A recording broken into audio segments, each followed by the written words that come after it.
예수님의 이름으로 기도하옵나이다. 아멘. 창세기 26장 봅니다. 12절로 25절 말씀.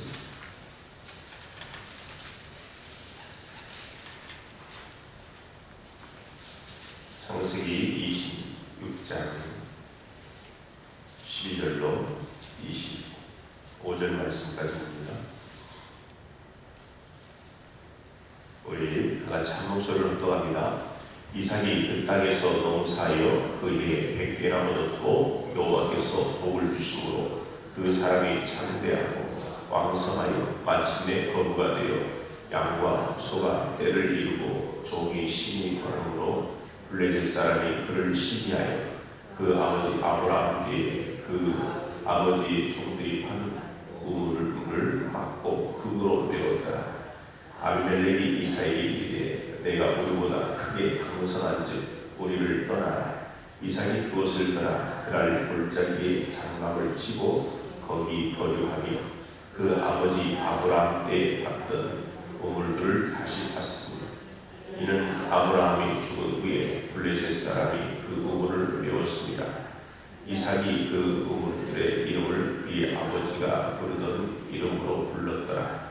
이삭의 종들이 골짜기를 파서 샘 근원을 얻었더니 그날 목자들이 이삭의 목자와 다투어 이르되 이 물은 우리의 것이라 하며 이삭이 그 다툼으로 말미암아 그 우물 이름을 에셀이라 하였으며 또 다른 우물을 봤더니 그들이 또 다툼으로 그 이름을 신나라 하였으며 이삭이 거기서 옮겨 다른 우물을 봤더니 그들이 다투지 아니하였으므로 그 이름을 로봇이라 하여 이르되 이제는 여호와께서 우리를 위하여 넓게 하셨으니 이 땅에서 우리가 번성하리로다 하였더라.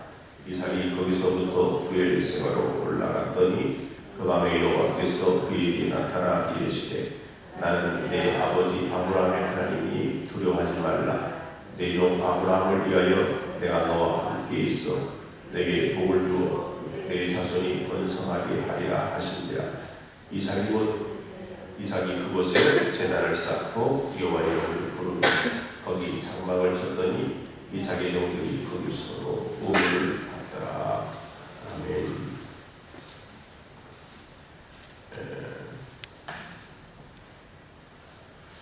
오늘 이 말씀 전에 어떤 말씀이냐면 우리 다시 한번 우리 말씀을 한번 볼까요? 7절부터 6절부터 26장 6절부터 11절 말씀까지 시작. 이삭이 그날에 거주하였더니 그곳 사람들이 그의 아내에 대하여 물음에 그가 말하기를 그는 내 누이라 하였으니 리브가는 복이 아리따움으로 그곳 백성이 리브가를 말미암아 자기를 죽일까 하여 그는 내 아내라 하기를 두려워하였습니다. 이삭이 거기 오래 거주하였더니 이삭이 그 아내 리브가를 배하는 것을 블레셋 왕 아비멜렉이 창으로 내다본지라. 이 아비멜렉이 이삭을 불러 이르되 내가 분명히 내 아내거늘 어찌 내 누이라 하였느냐. 이삭이 그에게 대답하되 내 생각에 그로 말미암아 내가 죽게 될까 두려워하였으므로라. 아비멜렉이 이르되 내가 어찌 우리에게 이렇게 행하였느냐. 백성 중 하나가 내 아내와 동침할 뻔하였도다. 내가 죄를 우리에게 입혔는데. 아비멜렉이 이 모든 백성에게 명하여 이르되 이 사람이나 그의 아내를 범하는 자는 죽으리라 하였더라. 아멘. 오늘 이삭이 우물을 받던 아브라함 아버지가 받았던 그 축복을 26장 12절로 25절의 말씀 전에 우리가 다시 한번 이 말씀을 읽었던 이유는 뭐냐?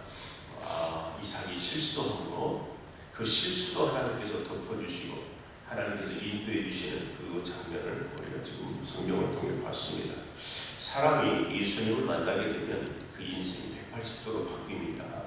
아멘. 아브라함도 하나님의 부르심 가운데 갈 바를 알지 못하고 그 길을 떠났어요. 베드로도 어부인 베드로도 예수를 만나고 그의 배도 다 그물도 던지고 예수님을 따랐던 것을 보게 됩니다. 사도 바울도 마찬가지고, 그리고 또한 성경의 위대한 인물들도 마찬가지예요. 사도 바울도 다메섹 도성에서 예수님 만남으로 완전히 인생이 바뀌어지게 되어지고, 또한 이후에 사도들도 마찬가지고, 그 위에 어거스틴도 마찬가지고, 루터도 마찬가지고, 칼빈도 마찬가지고, 예수님을 만남으로 말미암아 그의 인생이 바뀌게 되는 것을 보게 됩니다. 그러나 우리가 인생이 예수님 만나고 인생이 바뀌었다고 해서 완전히 변하는 것은 아니에요.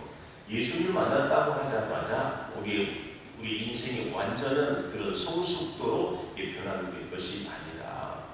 예수님을 만나고 하나님을 만났을지라도 거기에 시험과 환난이 있고 여러 가지 실수를 통해서 여러 또한 시간들을 거쳐서 믿음의 사람으로 성숙되어지고 또한 성장되어지는 것을 보게 되어지는 것입니다. 그러므로 내가 지금 예수를 딱 만났다, 예수를 체험했다 해서 완전히 성화로 완전히 뛰어넘는 게 아니라 많은 시간을 거쳐서 환난도 겪고 실수도 겪고 어떨 때는 믿음이 크게 성장했다가 또 바닥을 칠 때도 있어요. 이런 과정들을 통해서 하나님께서는 성도들을 세우고 사람들을 세우는 것을 보게 됩니다. 예수님을 만났고 그분을 버렸던 그 베드로도 마찬가지예요. 그 열심으로, 그리고 또한 그 베드로는 예수님의 수제자 중에 수제자였습니다. 그런 수제자가 말이에요. 예수님께서 십자가에 못 박힐 때에 어떻게 해요? 저주하고 욕하고 그리고 또 다시 또 업으로 돌아가는 모습을 보게 됩니다. 이와 같이 베드로도 이와 같은 큰 실수를 했어요. 그리고 이제 십자가에 달려 돌아가신 후에 코바디스라고 하는 그런 책이 있어요. 코바디스. 로마에 엄청난 그런 박해가 있을 때에 이 박해를 피해서 로마를 피하고 다른 데로 도망을 갑니다. 그때 코바디스 고민해요. 내가 어디로 가느냐? 예수를 만났는데 내가 어디로 가느냐? 아니 주님 어디로 가시나이까? 이렇게 물어요. 근데 주님께서 네가 버린 이 로마로 내가 다시 로마로 들어간다. 이것을 보고 그리고 예수님께서 십자가에 달려 돌아가시고 그리고 로마로 들어가자마자 이 베드로가 잡히게 됩니다. 그리고 십자가에 처형을 당하죠. 십자가에 처형을 당할 때 우리 예수님께서 올바른 십자가를 졌는데 나는 십자가를 거꾸로 지게 달라. 거꾸로 지고 순교자의 길을 걸어가는 것을 보게 됩니다. 오늘 이삭도 마찬가지 신앙의 유산을 전수받았어요. 어제 저 말씀처럼 믿음의 약속을 받았어요. 그 약속을 받고 그 약속을 누릴 수 있는 것은 뭡니까? 그 약속 축복을 누릴 수 있는 것은 이제 이삭에게 주어진 행동이죠. 그런데 그만큼 하나님께서 꿈속에 나타나서 애국으로 달려나갔던 세상으로 달려나갔던 길을 막고 야 그날에 머물러 그곳에 가지 마라 이렇게 말씀을 합니다. 그럼에도 불구하고 어떻게 해요? 또 실수를 하게 되는 것을 보겠죠. 오늘 본문에 있는 말씀처럼 오늘 마지막에 공부했던 이 26장 7절로 우리가 12절 11절 말씀까지 실수를 범합니다.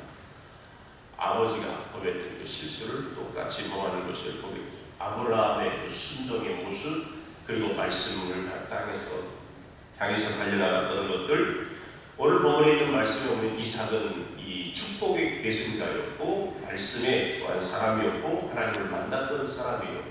그럼에도 불구하고 지금 죽음에 대한 두려움이 있었다는 거죠. 오늘 리브가 아내를 위해서 정말 이 블레셋 아비멜렉에게 아내를 준비하는 자기 목숨을 생각하면서 나의 누이라라고 이야기합니다. 8절 말씀 한번 봅니다. 시작. 이삭이 거기 오래 거주하였더니 이삭이 그 아내 리브가를 꾀하는 것을 블레셋 왕 아비멜렉이 창으로 내다본지라.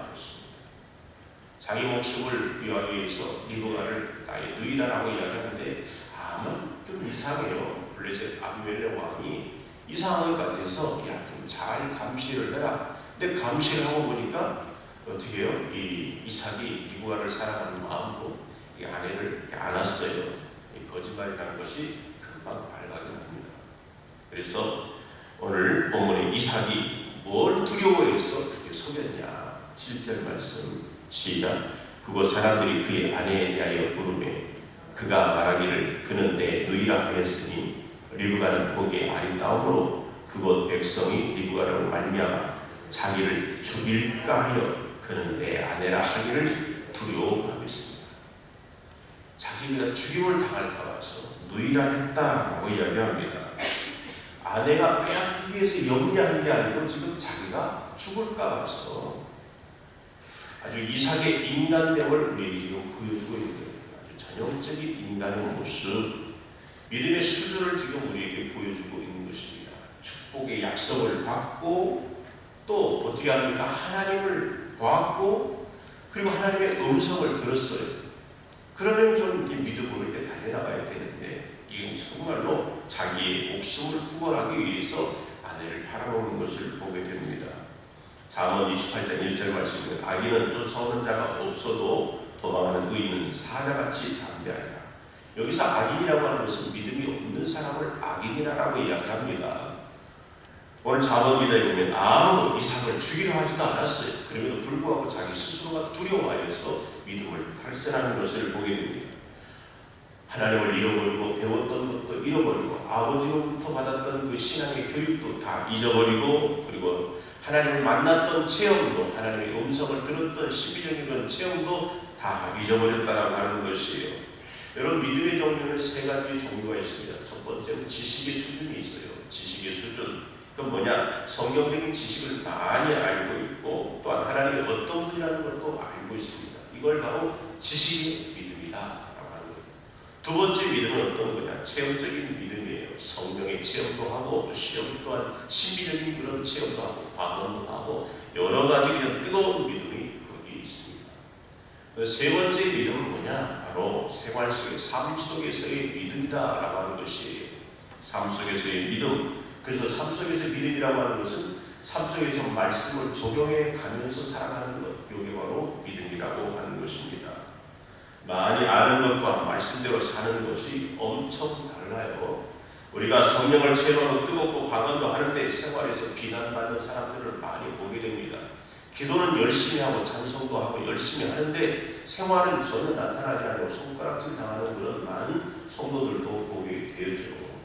그러므로 우리에게서 믿음의 참 믿음은 뭐냐? 성경도 알고 성경 구절도 말해요. 달달달달달 외우고 말해요. 누가 이야기하는 성경에 대해서 잘 이야기하는데 생활에 대해서는 전혀 나타나지 않습니다.